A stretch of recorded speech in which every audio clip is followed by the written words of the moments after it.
안녕하세요. 취업준비생을 위한 정보를 전해드리러 온 연꽃입니다. 공채 가뭄, 채용 빙하기, 취업시장 축소, 한숨밖에 나오지 않았던 단어들에도 묵묵하게 지금까지 버텨오셨던 분들 정말 오래 기다리셨어요. 드디어 기대하셔도 좋을 규모로 기업의 신입 채용이 발표됐습니다. 어디에서? 바로 현대백화점, 롯데, 현대자동차에서요. 취업준비생들이 가장 주목하고 있을 기업일 만큼 조금 더 자세하게 살펴볼게요. 바로 오늘 서류 접수가 시작된 현대백화점 그룹부터 보겠습니다. 현대백화점, 현대홈쇼핑, 현대백화점 면세점 총 3곳에서 채용을 진행하는데 당연히 각 계열사별로 모직 직무가 다릅니다. 현대백화점은 영업관리, 마케팅, 지원, 재경 분야를, 현대홈쇼핑은 MD, PD, 영업지원, 경영지원 분야를, 현대백화점 면세점은 영업관리, 영업지원, 경영지원 분야를 각 2자릿수로 채용해요. 채용 분야를 확인하고 보니 공통점이 하나 보여요. 대부분의 직무가 문과를 위한, 문과에 의한 직무들이라는 점이에요. 최근까지 이공계 출신 인재들을 모집하는 채용이 많았던 만큼 문과 출신 인재들에게는 담비 같은 소식이 아닐 수 없습니다. 물론 이공계도 써도 되지. 예체능도 써도 돼. 그냥 그렇다고. 와, 현대백화점, 홈쇼핑, 면세점 채용 꼭 써야지. 근데 면접은 화상 면접으로 준비하면 되겠지. 하시면 큰일 납니다. 언택트 채용이 활발한 시점이지만 현대백화점 그룹은 대면 면접을 진행할 예정이라고 해요. 1차, 2차 면접과 인턴 실습 모두 대면 방식으로 진행된다고 하니 잊지 마시고요. 중복 지원도 불가능하다는 점 역시 주의하세요. 다음은 롯데그룹입니다. 사실 롯데그룹은 10월 23일 데이터 분석 직무와 회계 분석 직무에 대한 신입 채용 서류가 이미 마감됐어요. 아니, 근데 뭐하러 말하는 거야? 하실 수도 있는데 서류 접수만 끝났을 뿐 11월 6일에 발표되는 서류 전형 결과를 시작으로 채용 단계의 메인이라고 할 수 있는 인적성 전형과 면접 전형이 진행됩니다. 사실 인적성과 관련해서는 인터넷을 통해서 얻을 수 있는 정보도 많고 자료도 많다 보니 큰 문제가 되지 않는데 면접은 항상 어렵죠. 특히 올해는 코로나19로 인해서 면접 방식이 언택트로 바뀌는 변수까지 생겼어요. 이쯤 되니 서류가 붙어도 걱정, 안 붙으면 더 걱정.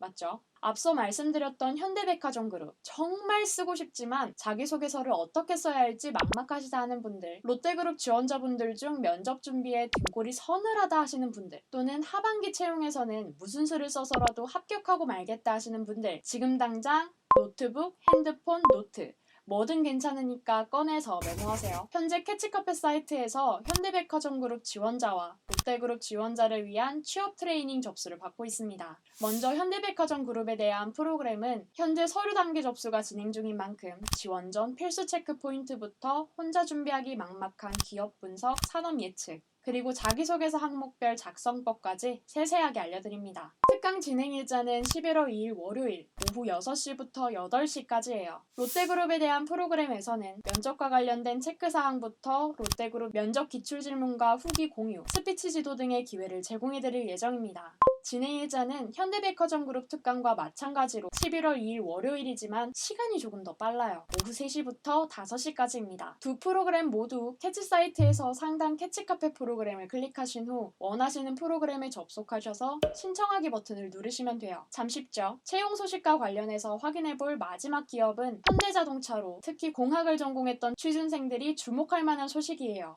현대자동차는 연구개발본부 R&D에서 대규모 신입 채용을 진행합니다. 그런데 여기서 잠깐 제 말에서 앞서 소개드렸던 채용과 다른 점 혹시 찾으셨나요? 방금 대규모 채용이라고 강조해서 말씀드렸어요. 이번 현대자동차 채용 규모는 000명, 무려 3자릿수입니다. 왜 갑자기 이런 시기에 대규모 채용을 진행하는 걸까? 현대자동차 괜찮은 거야? 의문이 생겨요. 사실 현대차에 대한 미래차 기술 경쟁력 강화와 모빌리티 산업 주도권 확보는 얼마 전 새롭게 취임한 정의선 회장이 취임 이전부터 강조해왔던 부분이었어요. 다시 말해서 연구개발본부 대규모 채용은 현대자동차의 새로운 목표 달성으로 가는 발걸음 중 하나인 셈이죠. 정의선 회장 취임 이후 처음 진행되는 연구개발본부 채용인 만큼 대규모 합격의 기회 놓치면 안 되겠죠? 이렇게 채용 시장에 먹구름이 들이고 있는 상황에서도 대기업 채용은 이어지고 경쟁력은 높아지는데 그 반대편에 있는 중소기업은 전혀 다른 상황에 놓여 있습니다. 지난 7개월간 대기업 취업자는 증가폭이 다소 줄기는 했지만 지난해 동월과 비교해서 꾸준히 증가 추세를 보여왔어요. 하지만 중소기업은 취업자 추이가 7개월 연속 감소세를 보이고 있습니다. 올해 2월까지만 해도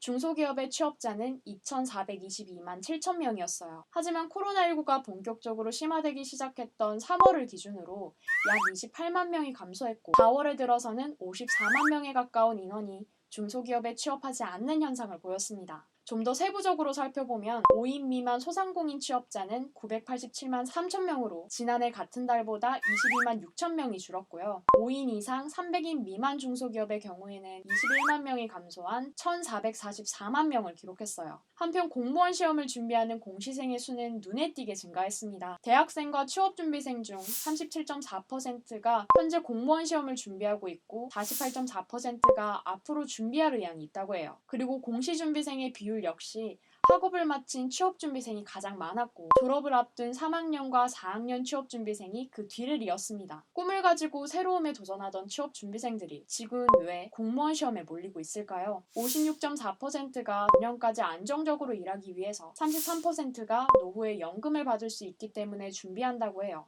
직업 선택 기준의 꿈이나 적성이 아닌 고용 안정성이 1순위가 되어버린 현실이 같은 청년으로서 씁쓸합니다. 청년 구직난에 대해 일자리는 많아. 그런데 청년들이 눈이 높잖아. 라는 이야기를 종종 확인할 수 있어요. 그런데 정말 그럴까요? 진짜로 그게 문제일까요?